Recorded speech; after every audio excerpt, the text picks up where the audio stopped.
It's TF. We're back. One more video here in the series on how to tech your chip lead marker. I mentioned in other videos, and we don't have a lot of time when I'm just showing a tear down and a build up, about checking and inspecting your bolt. This bolt was used for quite some time. Let me grab a bolt out of a Series 6 that I know is pretty new, 6.5 I should say, and show you the difference between a worn bolt and a new one. And I think you can see that right away, that there's a difference in, the shine and sheen of those bolts.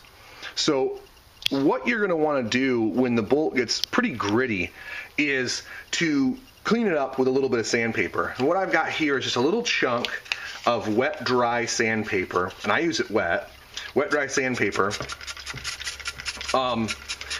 This is 2000 grit, and this is even actually worn 2000 grit. And what I'm going to want to do is try to get rid of some of those striations by lightly buffing out anything that I see there.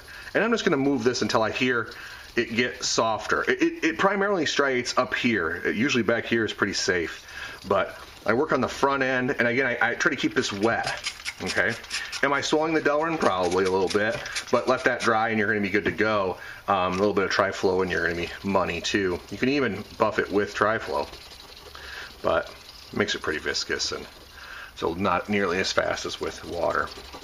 So again, I'm just going to keep on working my way around this, making this smooth. And this doesn't need to be done very often at all, 6-8 months, something like that. But I mentioned in my other videos, so I do want to show kind of how I go through that process. Then I simply dry it off, and although it's going to be a little whiter, it is going to be smoother. Let me clean that off a little bit more. Okay.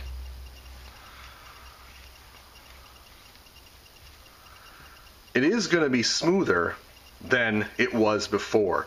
And I think if I zoom in, you might even be able to see the difference from before to after.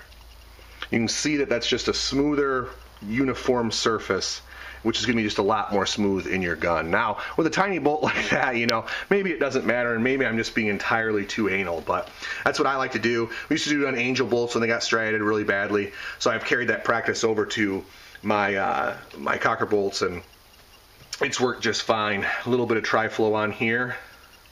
I said a little bit, and I got a lot bit.